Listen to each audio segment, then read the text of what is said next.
ছাত্রছাত্রী বন্ধুরা, তোমরা কেমন আছো? আশা রাখি আল্লাহর অশেষ রহমতে তোমরা অনেক ভালো আছো। তো আজকে আমার স্টুডেন্টের সামনে হাজির হওয়া একটি অতি গুরুত্বপূর্ণ টপিকস নিয়ে, যার নাম খাতার সেটআপ। আমরা বিশ্বাস করি যারা খাতা সেটআপটা সুন্দর করে লেখে তারা ইজিলি যিনি এক্সামিনার থাকেন বোর্ডের তার দৃষ্টি আকর্ষণ করতে পারে। একটি কথা বাংলাতে আছে, আগে চাই দর্শনদারি, তারপরে চাই গুণবিচারী। অর্থাৎ কোনো স্টুডেন্টের খাতা যদি সুন্দরভাবে হয় তাহলে অবশ্যই সে বেশি মার্ক পায়, সে টিচারের ইজিলি দৃষ্টি আকর্ষণ করতে পারে। তাছাড়া ইংলিশেও একটা প্রবাদ বাক্য আছে, first impression is the last impression. That means আমরা যদি ফার্স্টেই টিচারদের দৃষ্টি আকর্ষণ করতে পারি আমাদের খাতার মাধ্যমে, তাহলে অনেক মার্ক পাবো। তাছাড়া আমরা মনে হয় জানি অনেকেই অনেক বেশি পড়ে কিন্তু তাদের দুর্বল প্রেজেন্টেশনের জন্য তারা খুব কম মার্ক পায়। আবার অনেকেই একটু কম জেনেও তাদের সুন্দর প্রেজেন্টেশনের জন্য অনেক বেশি মার্ক পায়। তো বন্ধুরা, আজকে আমরা দেখব একটা সুন্দর খাতা কিভাবে সাজানো হয়। আমার বিশ্বাস আমার এই খাতাটা যদি কেউ ফার্স্ট টু লাস্ট আমার ভিডিওর সাথে অবজারভেশন করে অবশ্যই তার গ্রেডিং পয়েন্ট তো বাড়বেই, সেই সাথে তার একটা নতুন ধারণা হবে যে কীভাবে খাতা সাজাতে হয়। তো বন্ধুরা, আমরা জানি যখনই আমরা পরীক্ষায় হলে প্রবেশ করি, তারপরে প্রবেশ করার পরেই আমরা উত্তরপত্র পাওয়ার 15 মিনিট আগেই আমরা খাতাটা পেয়ে যাই। অর্থাৎ আমরা খাতা যখন পাবো তখন আমাদের কিছু কাজ করতে হবে। যেমন আমাদের একটি কাজ করতে হবে, খাতা পাওয়ার পরেই স্ব বোর্ডের জন্য নির্ধারিত যে বৃত্তটা থাকে সেটা আমরা পূরণ করব। তারপরে আমরা যেটা পরীক্ষা দেবো, যদি হয় এইচএসসি, সেটা ঘর পূরণ করব। তারপর রোল রেজিস্ট্রেশন ইংলিশে ডিজিট লেখার পরে পূরণ করব। তো বন্ধুরা, তারপরে যদি আমরা অতিরিক্ত খাতার দরকার হয়, তাহলে অতিরিক্ত খাতাটা নেওয়ার পরেই আমরা অতিরিক্ত খাতার জন্য নির্ধারিত যে বৃত্তভারটি আছে সেটাও পূরণ করব। তো আমরা অনেক সময় দেখি খাতার সেটআপটা অনেক স্টুডেন্টই করতে পারে না। তো ফার্স্টে আমাদেরকে কাজ করতে হবে খাতার। এখন আমরা যাব ইনার সাইডে আমরা যে ফার্স্টে খাতা পাওয়ার পরেই ফার্স্ট টু লাস্ট অবশ্যই পেজ নম্বরটা আমরা লিখব। তারপরে মার্জিন টানবো। মার্জিনের টানার ক্ষেত্রে আমরা যে নিয়মটা অবশ্যই ফলো করব, আর যেখানে বাম সাইডে যেখানে আমাদের শিক্ষক মশাই মার্ক দেবেন সেখানে আমাদেরকে 1 ইঞ্চির পরিমাণ, দ্যাট মিনস 1 ইঞ্চির পরিমাণ স্কেলের 1 স্কেলের পরিমাণ জায়গা দেবো, যেখানে অনেক সময় অনেক স্টুডেন্ট ভুল করে ওখান থেকে নম্বরটা দেয়, এটা কখনোই দেওয়া যাবে না। তারপরে আমরা যে কলমগুলো ব্যবহার করব, 2টি কলম ব্যবহার করব, একটি কালো আর একটি হচ্ছে নীল। এখানে আমরা দুটো রং কখনোই ব্যবহার করব না, যেমন একটির নাম লাল আর একটি হচ্ছে সবুজ, যেটা আমাদের পতাকার কালার। তো বন্ধুরা, এখন যাই একটা আদর্শ খাতা কীভাবে লিখতে হয় এবং একটা আদর্শ খাতার সুন্দর প্রেজেন্টেশন, এবং অনেকেই আমার বিশ্বাস এইটা যদি দেখে উপকৃত হবেই হবে। তো এখন যাই একটি আদর্শ খাতার, ঠিক এইরকমই একটি খাতা। এখানে আমাদের ফার্স্ট যে কাজটি করতে হবে, বোর্ডটা পূরণ করব। তারপরে আমরা স্ব পরীক্ষার নাম, যদি হয় এইচএসসির ঘরটি পূরণ করব। তারপরে আমরা রোল লিখব, রেজিস্ট্রেশন নম্বর লিখব। আর এখানে একটা অতিরিক্ত খাতার ক্রমিক নম্বর আছে, এটা শুধুমাত্র খাতা পাওয়ার পরেই আমরা এই ঘরটা পূরণ করব। তো বন্ধুরা, এটা হলো একটা আদর্শ খাতা। তো আমরা এখানে জানি অনেক সময় বোর্ড পরীক্ষায় স্টুডেন্টরা রোল বা রেজিস্ট্রেশন নম্বর লিখতে ভুল করে। তো যদি ভুল হয়েই যায় তাহলে আমরা ভুলটা সহ শুদ্ধটা যেটা হবে সেটা দিয়েও ঘর পূরণ করব। তো এখানে কোনো নার্ভাস ফিল আমরা করব না। এই গেল আমাদের খাতার উপরের আর যে কাজগুলো সে সম্পর্কে একটু ধারণা। তবে অবশ্যই যত্ন সহকারে আমরা এই আমাদের ভরাট অর্থাৎ বৃত্ত ভরাটটা পূরণ করব। তো বন্ধুরা, এখন যাই আমরা ইনার সাইডে আমাদের যে কাজটা করতে হবে, ফার্স্টে পরীক্ষার দিন লিখব, পত্র লিখব, বিষয় কোড লিখব, পরীক্ষার দিন, তারিখ, আর লাস্টে যে অংশটা থাকবে পরিদর্শক স্যারের জন্য। তো আজকে আমি যে খাতাটা স্টুডেন্টের কাছে তুলে ধরছি, এটা ইন্টারমিডিয়েট লেভেলের 2য় পত্রের। এখানে আমরা ফার্স্ট টু লাস্ট কীভাবে লিখতে হয় সে সম্পর্কে একটু বিস্তারিতভাবে আমার বিশ্বাস আমার যারা স্টুডেন্ট বা ভিউয়ার তারা ধৈর্য সহকারে আমার কথাগুলো শুনবে এবং খাতাটা অবজারভেশন করবে। তো ফার্স্টে এখানে 2টো অংশ থাকে, একটা পার্ট এ, এখানে থাকে গ্রামার। আমরা পার্ট এ লেখার পর গ্রামারটা লিখব, তারপরে নীল কালি দ্বারা আন্ডারলাইন করব, আমরা নীল কালি ব্যবহার করব। আর এই যে এই পাশে যে মার্জিনটা আছে, অনেক স্টুডেন্ট মার্জিনের এই পাশে অর্থাৎ যে পোর্শনে আমাদের শিক্ষক মশাই মার্ক দেন সেখানে কোর্সের নম্বরটা দেয়, এটা একদমই কিন্তু ভুল ধারণা। আমরা অবশ্যই এটাকে অ্যাভয়েড করব। তো answer to the question number 01 লিখবো। এখানে আনসার শর্ট ফর্মে আমরা অবশ্যই লিখবো না, 1 থেকে 9 পর্যন্ত অবশ্যই ডিজিটের আগে একটা 0 ব্যবহার করব। এখন যাই আমাদের খাতার সেট আপের ফার্স্ট আইটেমে। Answer to the question number 01 লেখার পরে ইউজিং আর্টিকেল আমরা লিখব। তো ইউজিং আর্টিকেল যখন লিখবো, এটা সাবটাইটেল বা টাইটেল নিচে অবশ্যই নীল কালি দিয়ে আন্ডারলাইন করব। তো আমার দৃষ্টিতে একটা সুন্দর খাতা, যেমন এখানে 10টা আইটেম থাকে এ থেকে জে পর্যন্ত, বাম সাইডে 5টি এবং ডান সাইডে 5টা লিখব। লেখার পরে আমরা এন্ডিং মার্ক অবশ্যই ব্যবহার করব। এটা একটা সুন্দর দিক, যদি কোনো স্টুডেন্ট ব্যবহার করে পরীক্ষক স্যারেরা অবশ্যই খুশি হবেন। তো অনেক স্টুডেন্ট আছে এ বি সি ডি একদম সিরিয়াল রেখে একদম যে পর্যন্ত লেখে, তবে অনেকে এরকম লিখতে পারে। তবে আমার দৃষ্টিতে আমি যেটা একটা আদর্শ খাতা হিসেবে উপস্থাপনা করছি, এইটাই ভালো হবে। তো বন্ধুরা, এখন যাই প্রত্যেকটি পৃষ্ঠায় যেন আমরা টু বি কন্টিনিউ এটা লিখি, এটা কালো কলম ব্যবহার করব। তো আমরা যাই এখন কোশ্চেন নাম্বার 2-এ। 2-এও একই রকম, খালি ব্যবহার করবো ইউজিং অ্যাপ্রোপ্রিয়েট প্রিপোজিশন। তারপরে বাম সাইডে 5টা এবং ডান সাইডে 5টা, মোট আমি যেমন করে লিখছি জাস্ট এইরকম লিখলে পারি আর সুন্দর হবে। বন্ধুরা, কোশ্চেন নাম্বার 3-তে আমরা answer to the question number 3 লেখার পরে ইউজিং ফ্রেজ অ্যান্ড ওয়ার্ডস লিখব। তো এক্ষেত্রে আমরা 5টা বিভক্ত না করে আমরা একই টানা 10টি লিখে যাব, কারণ অনেক সময় ফ্রেজগুলো বড় হয়। তবে অনেক স্টুডেন্ট টিচারদের ট্রাবলে ফেলে, যেমন এরপরে যে বা আই লেখে, অর্থাৎ আমরা এখানে এর জন্য সিরিয়াল ব্রেক না করি, এখানে নয় সব ক্ষেত্রেই এই নিয়ম প্রযোজ্য। তো বন্ধুরা, এখন আমরা চলে যাব কোশ্চেন নাম্বার 4। এখানে থাকে কমপ্লিটিং সেন্টেন্স। আগেকার মতনই আমরা এখানে আন্ডারলাইন করব নীল কালি দ্বারা।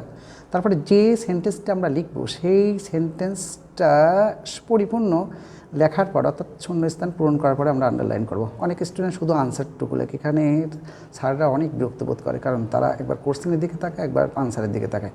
তো আমাদের কাজ হবে আর শিক্ষকের মন জয় করা, অর্থাৎ আমরা অবশ্যই যে বাক্যটা পূর্ণ করব, যেটা প্রশ্নপত্র থাকবে সে অংশ সহ আমরা অবশিষ্ট অংশটুকু পূর্ণ করব, যার ফলে আমরা টিচারদের দৃষ্টি আকর্ষণ করতে পারবো।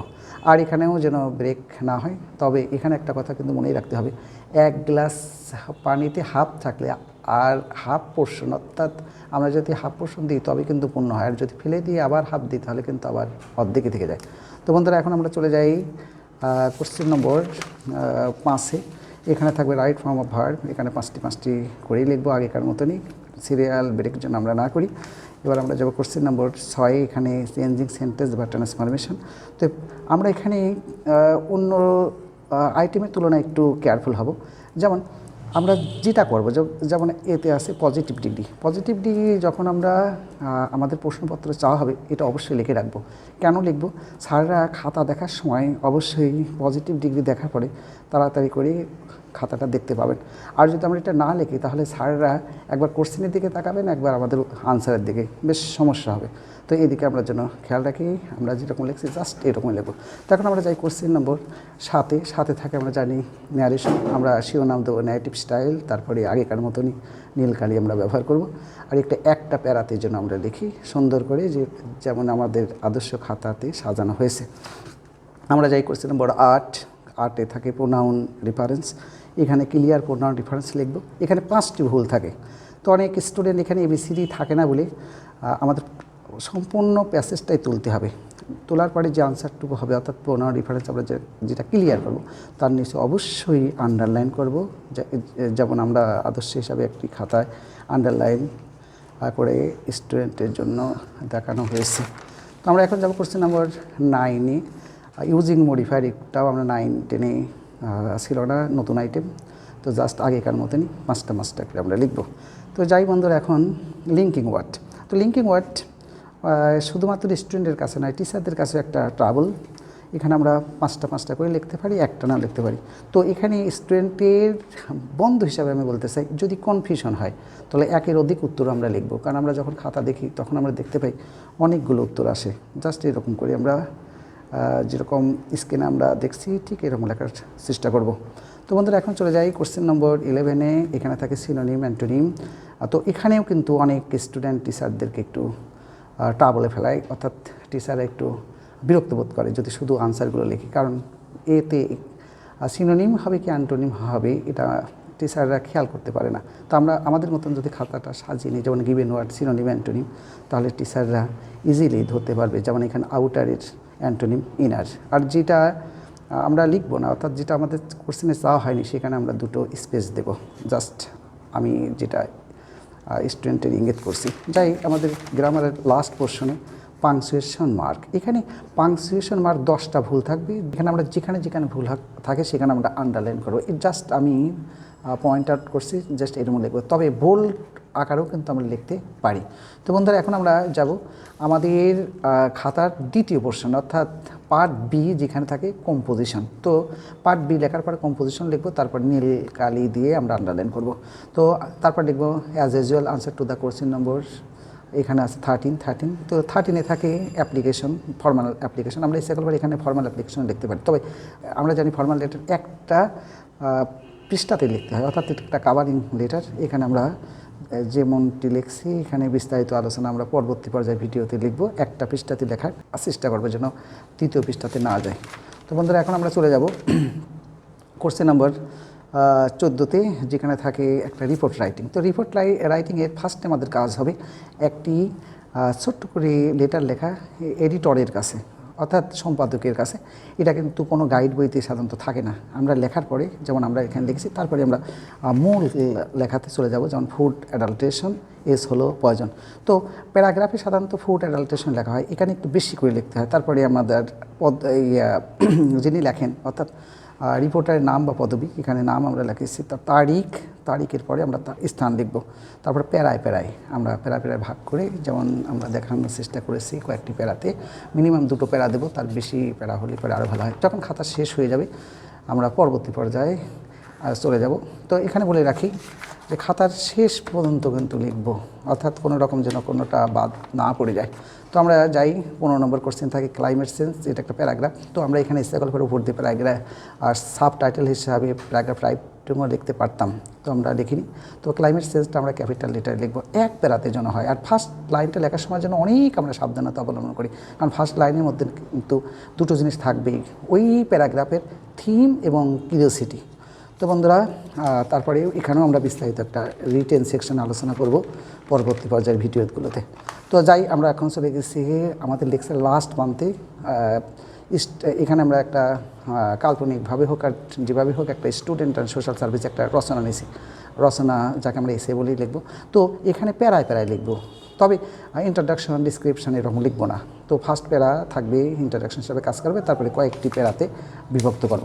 তো ছাত্রছাত্রী বন্ধুরা, এখানে আমাদের একটা জিনিস খেয়ালই রাখতে হবে, আমরা একটু বড় করে লিখবো। কেন বড় করে লিখবো? কারণ যারা ইংলিশ জানে তারাই কিন্তু এগুলো লিখতে পারে। তো সবার শেষে আমরা এন্ড লিখে খাতাটা শেষ করব। তবে মনে যেন রাখি, এই যে এখানে টু বি কন্টিনিউড, লাস্ট পৃষ্ঠায় কিন্তু টু বি কন্টিনিউড আর লেখা যাবে না। আর পৃষ্ঠা নম্বর একদম শেষ পর্যন্তই লিখবো, শেষ পর্যন্তই আমরা লিখবো। তো বন্ধুরা, এই হলো আমাদের খাতার সেট আপ। ভিউয়ার্স, আমাদের খাতার পর্ব শেষ। এখন একদম উপসংহারে চলে আসছি। উপসংহারে এসে আরও 2-1টি পয়েন্ট স্টুডেন্টকে স্মরণ করাই দিতে চাই। যেমন আমরা ভুলেও যেন কেউ হাইলাইটার বা সিগনেচার কলম ব্যবহার না করি। এর জন্য কিন্তু অবশ্যই খাতার সৌন্দর্য নষ্ট হয়ে যাবে, কারণ কিছুদিন খাতা টিচারের কাছে এবং বোর্ডে অবস্থান করে, যার ফলে এটা অনেক সময় খাতার সৌন্দর্যটা এলোমেলো করে ফেলে। তা এই তো গেল আমাদের খাতা সম্পর্কে কিছুটা কথা। আমার বিশ্বাস আমার ভিডিও যারা দেখছে তারা অবশ্যই উপকৃত হয়েছে। তারপরে পরিশেষে, একদম সবার শেষে একটি কথা না বললেই নয়। আমরা জানি পুকুরের পানিতেও সাঁতার, সমুদ্রের পানিতেও সাঁতার এবং নদীর পানিতেও সাঁতার। এর অর্থ এই না সব পানির গভীরতা এক। আমরা জানি 80-তে প্লাস হয়, 90-তে প্লাস হয়, 95-তে প্লাস। তার অর্থ এই না সব প্লাসই প্লাস। তো আমরা যদি ইউনিভার্সিটিতে ভর্তি হতে চাই, অনেক সময় বিভিন্ন ইউনিভার্সিটিতে পয়েন্ট চেয়ে বসে। যেমন বুয়েটের কথাই বলি, বুয়েটে কিন্তু এখানে পয়েন্ট একটা ফ্যাক্টর। A+ পাওয়া স্টুডেন্ট অনেক সময় পরীক্ষা দিতে পারে না। এর দিকে আমরা অবশ্যই রেজাল্টের দিকে খেয়াল রাখবো, যার ফলে খাতার সেট আপ একটা খুবই গুরুত্বপূর্ণ। আমাদের এই ভিডিওতে যদি কেউ পছন্দ করি তাহলে অবশ্যই লাইক, কমেন্ট এবং শেয়ার করব, এবং পরবর্তী পর্যায়ের ভিডিও পাওয়ার জন্য অবশ্যই সাবস্ক্রাইবার হব। তো বন্ধুরা, অনেক কথা হলো। সবাই ভালো থাকি, সুস্থ থাকি এবং সবাইকে ভালো রাখি এই কামনায়। Thank you very much.